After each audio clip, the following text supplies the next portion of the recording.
영상 하나를 좀 볼 텐데요. 파라과이하고 아르헨티나하고 브라질 세 개 나라 그 접경 지역에 있는 세계에서 가장 아름다운 폭포 이과수 폭포입니다.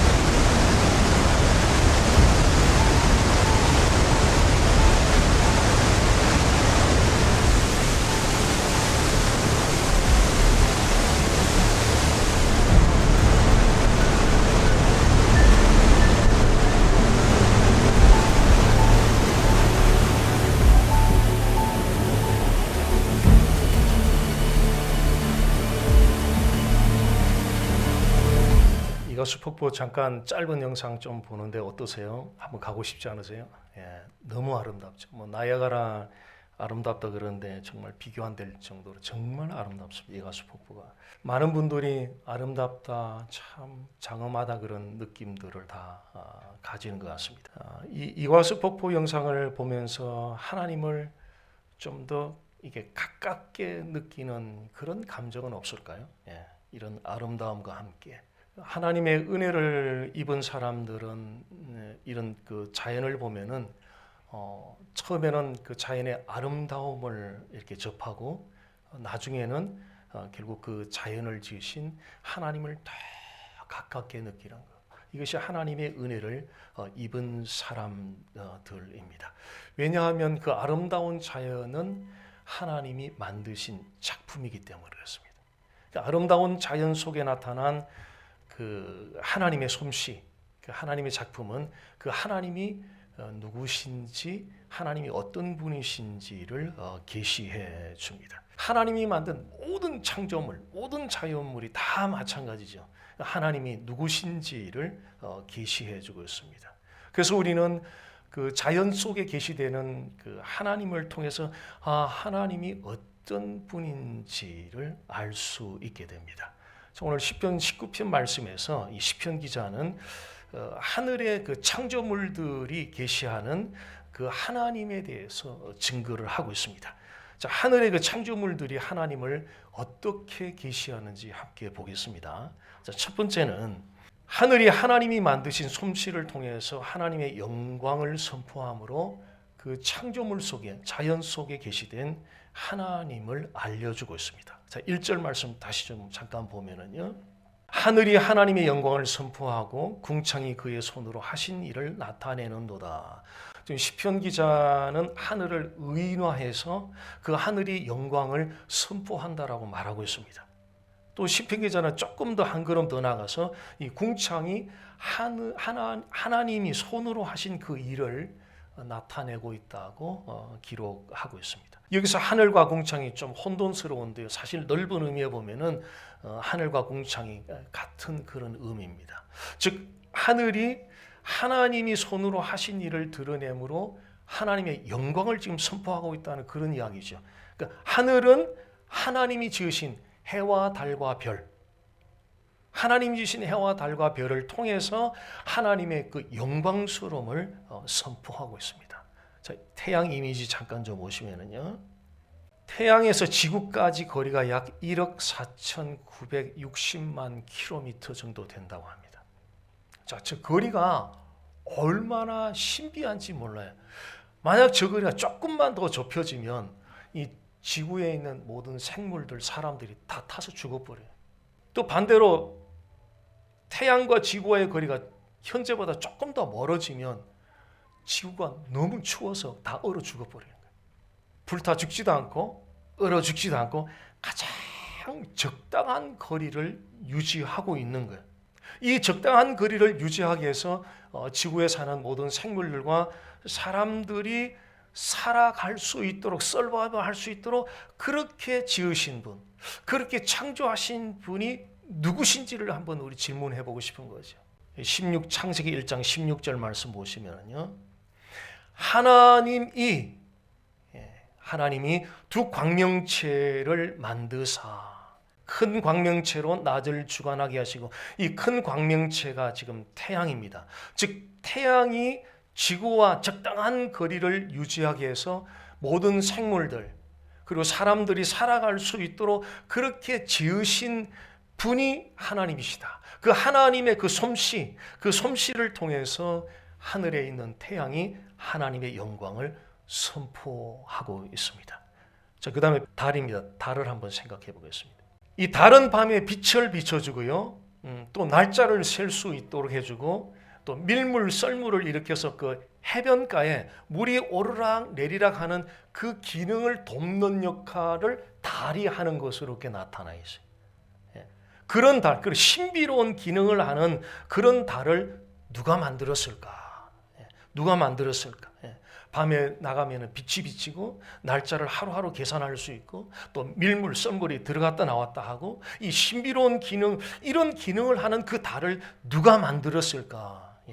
창세기 1장 16절 다시 보면은요, 하나님이 두 광명체를 만들었는데 큰 광명체는 낮을 주관하는 태양이고 작은 광명체는 밤을 주관하게 하는 이 달입니다.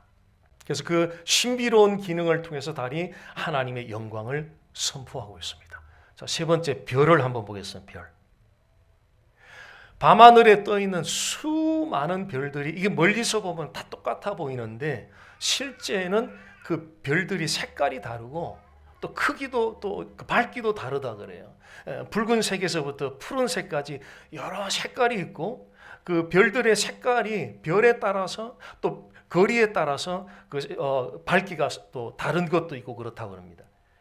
그러니까 밤하늘에 보이는 이 별들의 밝기가 그 별들이 가지고 있는 고유한 밝기도 있고, 또 거리에 따라서 서로 다른 그런 점도 있다고 합니다. 그래서 우리가 볼 수 있는 아주 밝은 별은 가깝게 있거나 아니면 그 별 자체가 굉장히 밝은 빛을 발하는 그런 빛이 있는 별인 거죠. 그러니까 저렇게 신비로운 별을 과연 누가 만들었을까? 색깔도 다르고 밝기도 다르고, 저런 신비로운 별을 누가 만들었을까? 또 창세기 1장 16절에 보면은요, 하나님이 마지막에 보면은 별들을 만드시고, 하나님이, 성경은 정확하게 어떤 과학자가 만들었다고 말하지 않고 누군가가 만들었다고 말하지 않고 하나님이 별들을 만드셨다고, 하나님이 별들을 만드셨다고 말하고 있습니다. 그래서 하늘의 별들이 하나님의 솜씨를 통해서 하나님의 영광을 막 밤마다 선포하는 거예요. 반짝반짝 빛나는 그 별들이 하나님의 솜씨를 보라고, 인생들을 향해서 하나님의 솜씨를 한번 보라고, 이 신비로운 솜씨를 보라고, 색깔도 다르고 밝기도 다른 이 별들의 아름다운 이 하나님의 솜씨를 보라고, 그러면서 하나님의 영광을 온 세상에 선포하고 있습니다. 해와 달과 별들은 하늘의 아름다움과 균형 있는 그 질서, 조화, 그리고 거대한 크기를 통해서 하나님의 영광을 선포하고 있습니다. 그런데 하늘은 우리 눈에 보이는 해와 달과 별을 통해서 나타나는 하나님의 영광만을 선포하는 것이 아니라, 이 하늘은 하나님에 대한 지식까지도 드러내주고 있습니다. 시편 19편 2절 말씀 보면요, 날은 날에게 말하고 밤은 밤에게 지식을 전하니. 하늘은 하나님에 대해 알 수 있는 모든 것을 다 드러내 주지는 못해요. 다 드러내 주지 못하는데 몇 가지 아주 중요한 것들을 드러내 주고 있습니다. 자, 로마서 1장 20절 말씀 보면은요, 하나님이 세상을 창조하신 그때부터 보이지 않는 그의 속성, 곧 그의 영원하신 능력과 신성이 그가 만드신 만물을 통해 분명히 나타나서 알게 되었으니 이제 그들은 변명할 수가 없습니다.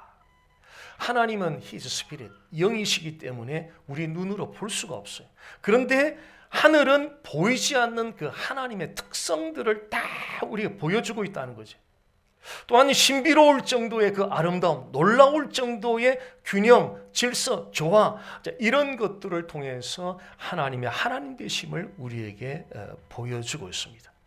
자, 사람들은 종종 하늘이 선포하는 이런 하나님의 하나님 되심을 받아들이지 못하고 갈등을 겪을 때가 있습니다. 자, 이것은 마치 책들이 질서정연하게 잘 꽂혀 있는 도서관 책장 앞에 선 어린 아이와 같은 상황입니다. 자, 어린아이는 도서관 책꽂이에 책이 잘 질석에 꽂혀 있는 것까지는 인식을 합니다.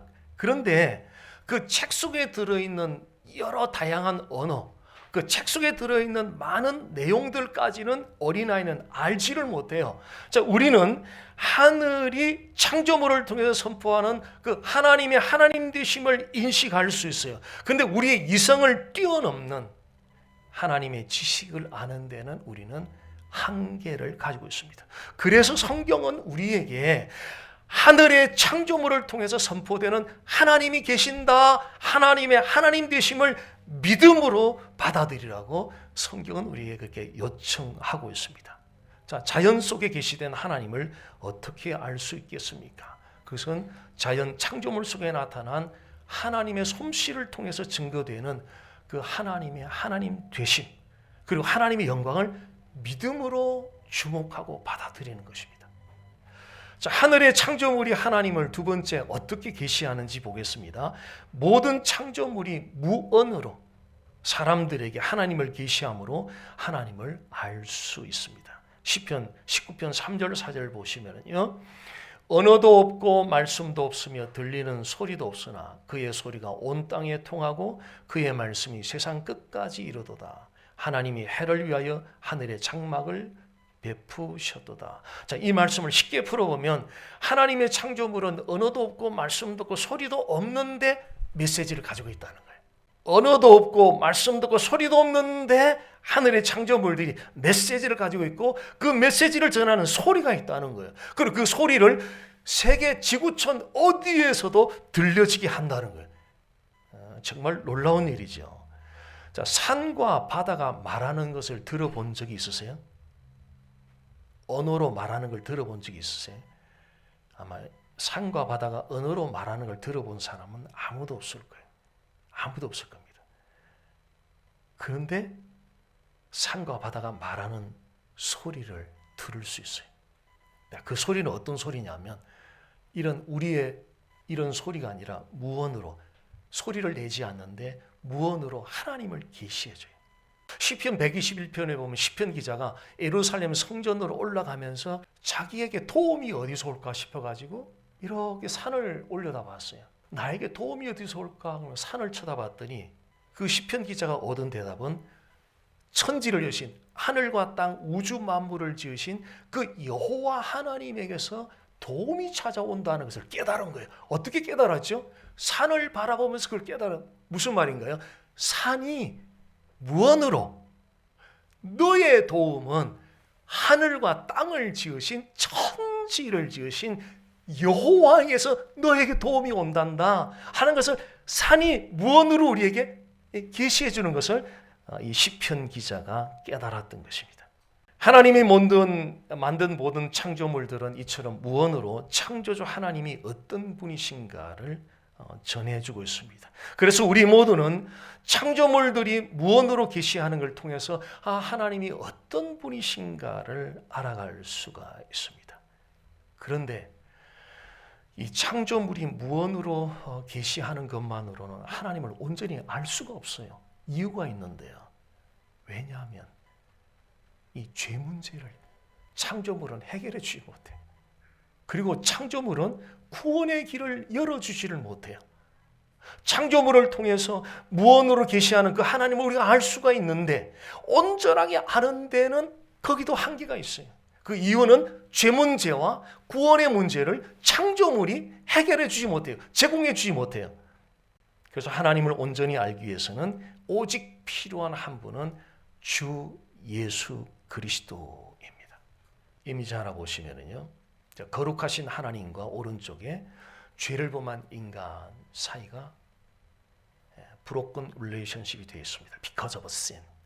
sin이 세퍼레 시킨 거예요. 하나님과 사람 사이를 세퍼레 시켜버린 거예요. 그래서 사람들이 하나님께로 나아갈 수가 없었어요.